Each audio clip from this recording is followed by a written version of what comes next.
Growing up, there was always a constant conflict in our house regarding our cousin Emma. I'm my dad's youngest child, with 2 older brothers, Ryan and Liam, who are twins. The 3 of us agreed that our dad loves Emma and shows more priority to her over us. This might sound childish to complain, but imagine spending your whole life being overshadowed and compared to your cousin, who isn't all that impressive to begin with. Emma, my cousin, is 1 year younger than me and the only child of my uncle and aunt. Naturally, they adore her and shower her with affection, which is completely understandable. What really bothers us, though, is how much our dad dotes on Emma. It feels like he loves her more than us, always buying her everything she wants and giving her more attention than he gives us. This favoritism has always been a sore spot for my brothers and me, making us feel overlooked and undervalued since we were young. Emma and I started attending school in the same year, even though we were a year apart, as both our dad and uncle wanted us to grow up together. They would push us to spend time with each other all the time. Every day my dad would make me wake up way early in the morning to get ready. He would then drive us to my uncle's house just to pick up Emma before dropping us both off at school. I never understood why she couldn't just take the bus like every other kid. If my dad only had to drop me off, I wouldn't have to wake up so early.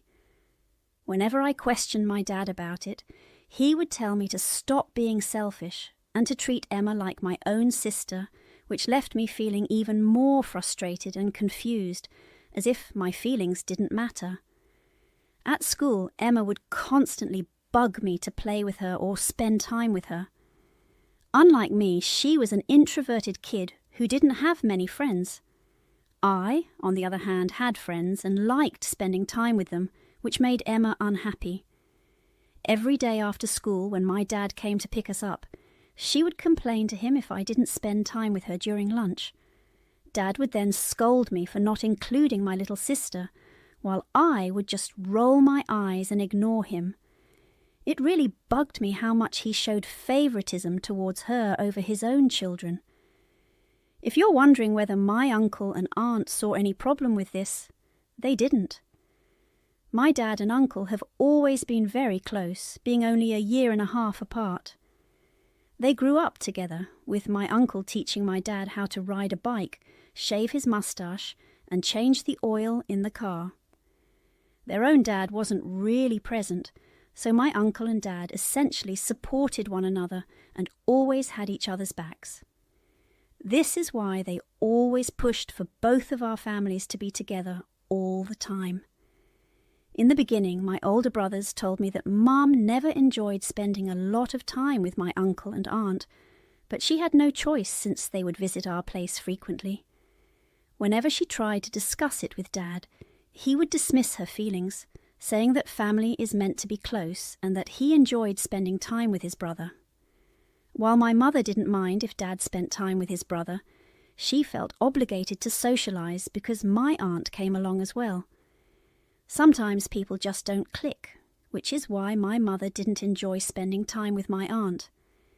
Every day she found her to be very talkative, overly familiar, and flirtatious with men. This was understandable, as my aunt and uncle at that time had an open marriage, which meant that they could freely flirt and sleep with whoever they wanted. My aunt would frequently share details with my mother about the various men she had flings with, which made my mother uncomfortable, since she did not believe in that sort of marriage. She also felt it was inappropriate to have such conversations in a household with children. That's why whenever my aunt and uncle visited, she would send Ryan and Liam to play with other kids in the neighborhood to prevent them from overhearing these adult conversations. My dad, on the other hand, never really had any issue with my uncle and aunt's marriage and would laugh hearing their adventurous stories. The year my mother became pregnant with me, my aunt finally confided in her that she also wished to conceive. However, she and my uncle had been grappling with fertility issues ever since they got married. Upon hearing from the doctor that they might never have a child, My aunt and uncle were deeply saddened and often argued. Eventually, they decided to stay married but have an open relationship so they could explore other connections while remaining committed to each other. However, my aunt admitted that she still yearned to have a child of her own. My mother encouraged her to consider alternative options such as adoption or IVF. Although these choices were costly, they were viable paths to pursue if they were serious about starting a family. When I was born, my mother experienced complications that tragically resulted in her death due to blood loss. My brothers have shared with me how traumatic it was for all of them to feel the conflict of emotions, sadness over our mother's passing, and joy that I was born safe and healthy, just as our mum would have wanted. However, Dad was inconsolable.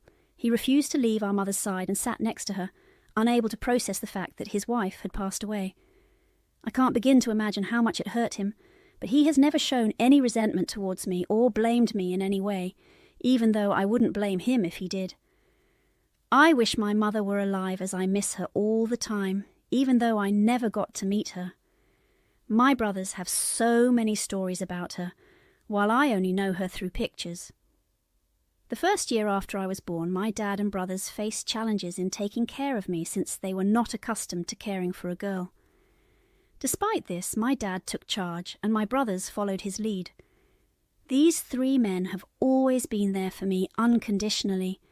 I can't recall a single day when my brothers fought with me. They would take me with them everywhere, and I was like their little sidekick. Even when they played video games, they let me sit right by their side so I could watch in awe. They never argued with me over food and always let me have the biggest slice of pizza if I wanted it. I've always had priority when it comes to using the bathroom because they understand that some days of the month I might need it more than they do. I know brothers can be mean and annoying at times, but mine are complete sweethearts. They treat me like a princess. While I've heard many stories from my friends about how siblings fight with each other, I haven't experienced that because both of my brothers are calm and level-headed. The most we've ever disagreed about was a movie, and even that got resolved quickly with a simple vote. Our bond has always been harmonious, and I feel lucky to have such caring brothers. After my mother passed away, my uncle and aunt were always there for us. Thankfully, my aunt got pregnant just a year after I was born. The news of her pregnancy was a source of joy for everyone in our family because they were aware of the long struggle and effort my aunt and uncle had put into trying to conceive a child. When Emma was born, she and I spent a lot of time together, since we were only a year apart, and both my dad and uncle wanted us to bond from an early age. Initially, I liked spending time with Emma, but being forced to spend time with someone every day quickly made me lose interest. As I started going to school, I made new friends and naturally began spending less time with Emma. However, both my dad and uncle expected me to be there for her and look out for her at all times. Emma tends to be a crybaby and has always been quite dramatic.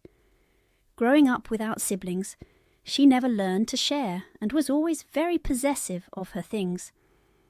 Unfortunately, my uncle and aunt never corrected this behaviour, so it continued into her school years. She would argue with anyone who tried to borrow her pencil or eraser. Whenever she had a disagreement with one of her classmates, she would have a meltdown on the floor. Naturally, kids don't like others who behave this way, so they stopped including her in their games and avoided her on the playground. When she complained to her parents about this, they would blame the teacher or other students for not being inclusive rather than acknowledging the flaws in their own daughter. Being forced to spend a lot of time with Emma made me lose my patience around her. She wasn't easy to get along with. If she wanted to watch a TV show, we had to sit and watch it, even if I didn't share the same taste. If she wanted to eat at a particular restaurant, I had to agree, or she would throw a tantrum. If I had to attend a birthday party where only I was invited, my aunt would pressure my dad to convince me to take Emma with me so she could make new friends. I would end up arguing with my dad because I was exhausted from always being around her. Emma also had a bad habit of showing interest in the guys I liked. If she saw me getting close to a guy, she would approach him and introduce herself as my sister, emphasizing how close we were. Then she would proceed to spill embarrassing childhood stories about me as if they were funny. When my brothers graduated from high school, they were already aware that Dad didn't have enough savings to send them to college. Consequently, both of them worked very hard to secure partial scholarships and took out student loans to finish their education. The expectation was that I would follow in their footsteps and hopefully get a scholarship. I knew before I graduated from high school that I needed to improve my grades and start applying to good universities.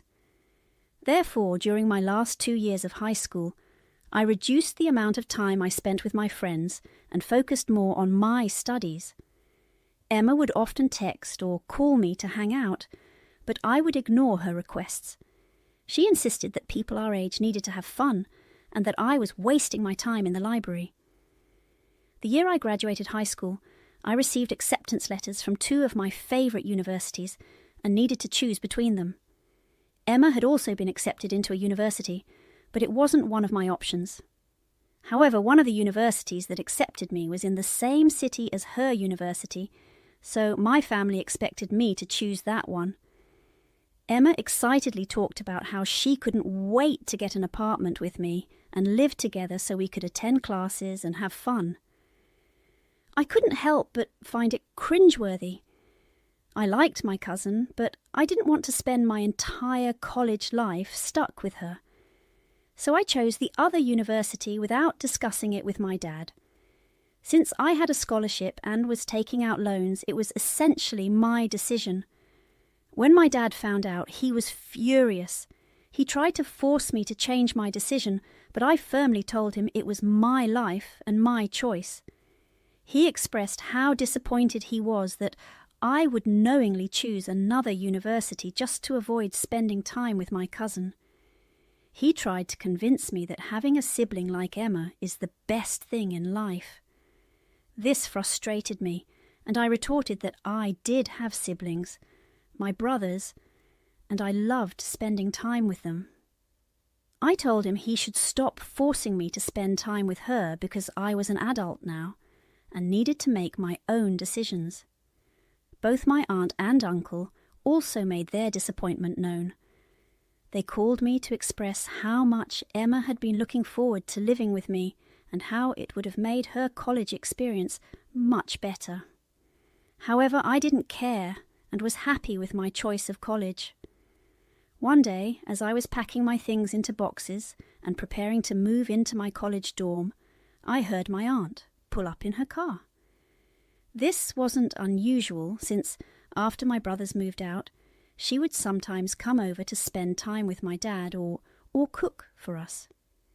Typically, during these visits, I tried to stay out of the house to avoid her. This time, I was home, so I locked myself in my room and remained silent, hoping my dad would think I was asleep and wouldn't call me to join them.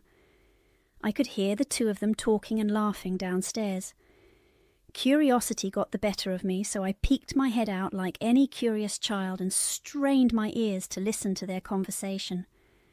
That's when I heard my dad mention something about a college fund, which immediately caught my interest.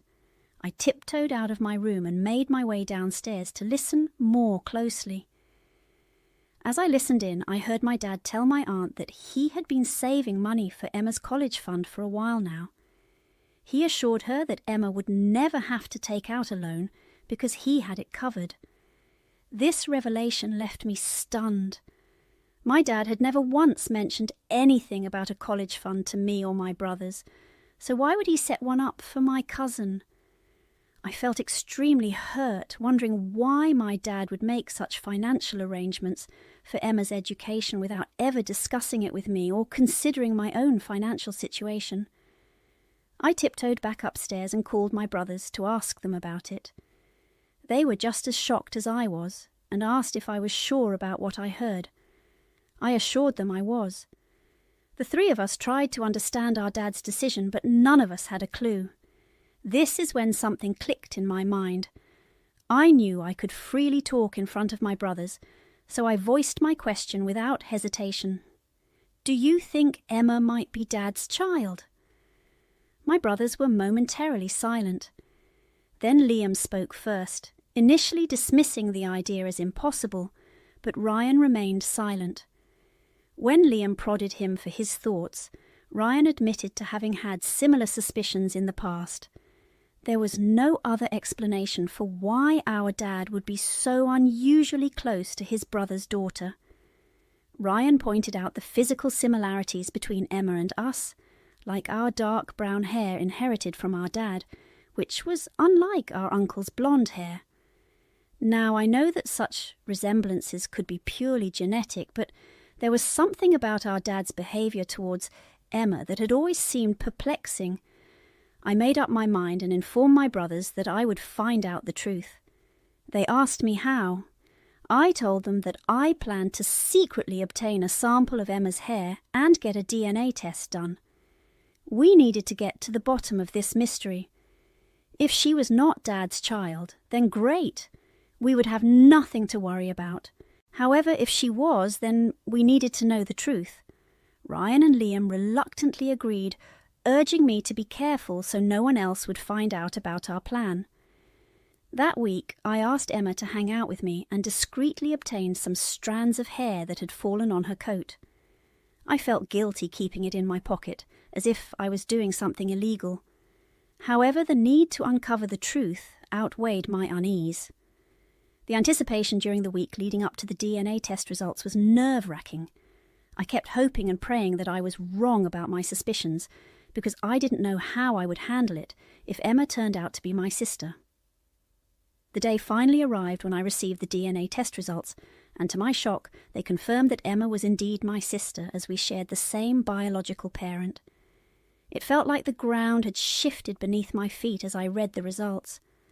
I was left reeling with a whirlwind of emotions, confusion, disbelief, anger, and sorrow all mixed together. I couldn't believe that my dad had kept such a significant secret from us for so long. The fact that Emma was actually my half-sister and not my cousin changed everything for me, and I struggled to come to terms with this new reality. It was a lot to process. I needed time to let it sink in.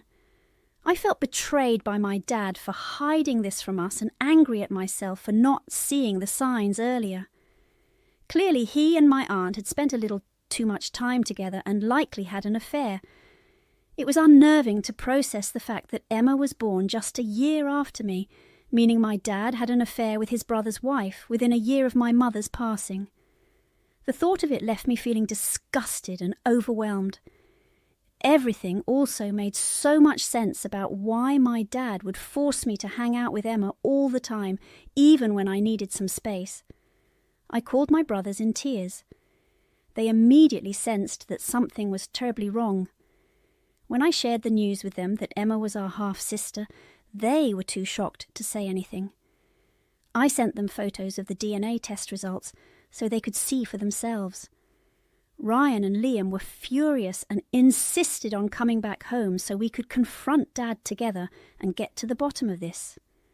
However, I knew that confronting our dad about such a disgusting revelation wouldn't change anything for us.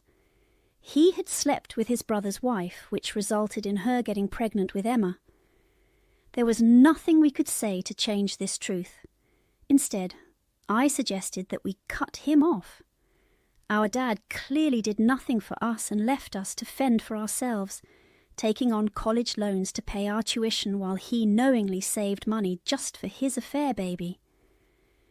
Ryan agreed with me, while Liam was still silent. Now that we knew their secret, I decided we could have a little fun exposing the truth. I orchestrated a plan to reveal the secret to Emma in a subtle yet impactful way so my dad could not escape the consequences. I asked my brothers not to tell Dad anything for the time being.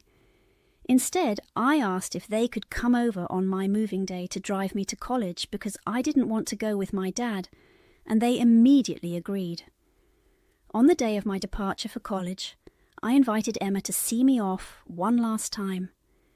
When she arrived, my dad was his usual, excited self around her and gave her a warm hug. During my conversation with Emma, she excitedly shared her plans to move into an apartment and how her mother had recently revealed a college fund she had secretly set up for her years ago. I couldn't help but scoff inwardly and mentally roll my eyes, fully aware of the truth behind it all. Emma was thrilled about how helpful it would be for her future and continued to brag about how her mother had managed to save thousands of dollars over the years, so she did not have to worry about taking a loan like me. When my brothers pulled into the driveway to help me pack my stuff, they didn't even greet my dad properly. The tension was palpable, and my dad must have noticed it too. He tried to approach them, but they gave him the cold shoulder. This was a new dynamic for us because the three of us had always been very respectful towards him. However, after discovering this secret, we couldn't look at him the same way. My brothers practically ignored him as they packed my belongings, and I helped them here and there. Once everything was packed, I turned to bid my dad goodbye. He tried to hug me, but I awkwardly stepped back, avoiding the embrace. He stopped and looked hurt, asking if something was wrong. That's when I met his gaze and told him that I wished Mum were here. He appeared confused and wounded, but I didn't care. After the secret he had hidden from us, I wanted to lash out and scream at him, but I managed to control myself. I hugged Emma goodbye and slipped her an envelope, instructing her to open it in front of my dad after I drove away. She nodded understandingly and bid me farewell.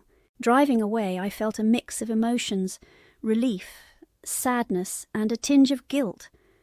I knew the aftermath of this revelation would be tumultuous for our family, but the truth had to come out. Emma needed to discover the burden of the secret we knew about her mother and our dad. As an extra measure, I also sent a photo of the DNA result to my uncle, ensuring he would not be kept in the dark. Within just half an hour, my phone was ringing off the charts. My brothers also received multiple calls from my aunt and dad, clearly trying to reach out to us to justify their actions, but they never picked up. Then my uncle called, and I decided to answer, since I knew how shocked he must be after reading the document. He asked me directly if the test was fake, and I felt a surge of emotions flood through me as I told him I wished it was. I explained how the news had shattered mine and my brother's perception of our dad when we found out. My uncle took a deep breath and asked if I was doing okay. I could hear genuine concern in his voice, and that's when I burst out crying. My uncle had always been a significant figure in our lives, and I wished I never had to deliver such bad news to him. Despite his own shock and hurt, he showed his goodness of heart by asking about my well-being during such a difficult time. He consoled me and assured me that I had done nothing wrong. He thanked me for revealing the truth to him.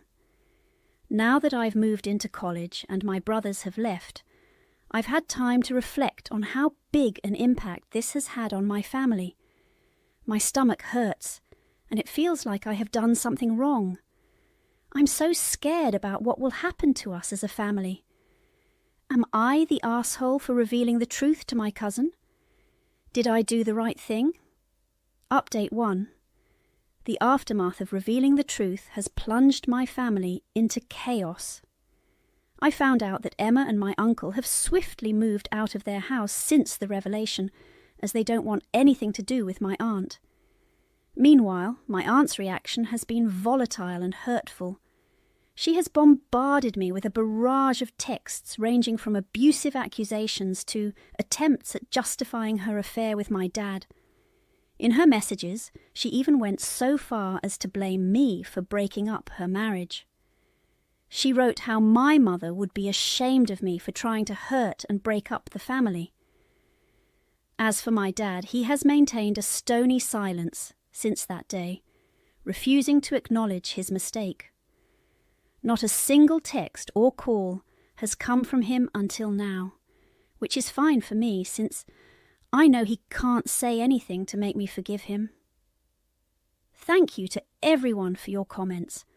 While I know deep down that revealing the truth was the right thing to do, the guilt still weighs heavily on me. I never wanted to cause such devastation within my family, but the truth had to come out someday, no matter the consequences. Update 2. A lot of you suggested that I should reach out and apologise to Emma, but I've decided not to. To be honest, I will never see Emma as my half-sister, even though it's clear that my dad had an affair with her mum. She will always just be a cousin to me. That doesn't mean I harbour any hatred towards her. I don't. I was just always forced to take care of her or play with her, which might have built up some resentment. But I genuinely hope she finds happiness and heals from all of this. Some of you have mixed opinions about why I cut my dad off and want me to hear his side of the story. Why would I even do that? Imagine if your parents slept with their sibling's spouse and had a child, keeping it a secret for years and forcing you to be friends with your cousin, just so they could spend time with this child without anyone finding out. Would you be okay with that? Because I can't. I've thought about this long and hard, and I can't accept such a betrayal and deceit. Third update. I wanted to give an update on what has happened to my family. My uncle and Emma came to visit me at college, and I was quite nervous about meeting them. However, as soon as my uncle saw me, he warmly hugged me, which eased some of my tension. When Emma and I greeted each other politely, there was a bit of awkwardness in the air. As we sat down to talk, my uncle informed me that he had cut off all contact with my dad since that day. It was sad to hear, but not unexpected given the affair my dad had with his wife. The conversation was heavy, but there was also a sense of closure in knowing that my uncle had made a decision for his own well-being. My uncle then went on to tell me how he was going to divorce my aunt, and asked if she had reached out to me. I showed him some of the messages she had been sending, which infuriated him. He took photos of those messages and assured me that he and his divorce lawyer would take care of it. I was surprised that he had already hired a divorce lawyer, but he explained that he couldn't stay with her anymore after the way she had betrayed him. I nodded, understanding his sentiments. Emma then asked how I was doing in college, and I told her I was doing fine. She asked if I knew that the college fund her mother mentioned had actually been set up by my dad. I nodded and explained that I had overheard the conversation the evening her mother came over alone to talk to my dad, which had raised my suspicions. Emma then told me she had returned the entire fund to my dad and asked him never to contact her again.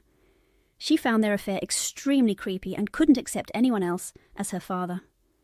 I assured Emma that she did the right thing, especially since my dad hadn't acknowledged or accepted his mistake until now. My uncle grimaced, still clearly angry, and told me how the night he found out everything, he had driven to my dad's place, ready to punch him. However, Emma stopped him, and because he loved her so much, he held back. Otherwise, he said, my dad would be 6 feet under. I understood how frustrating it must have been for him to have raised his little girl for so long, only to find out she wasn't biologically his.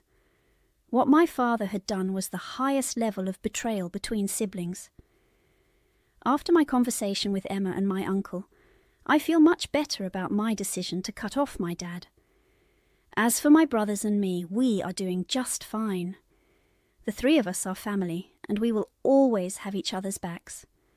I talk to them regularly, and we are planning on getting jobs in the same city in the future, so we can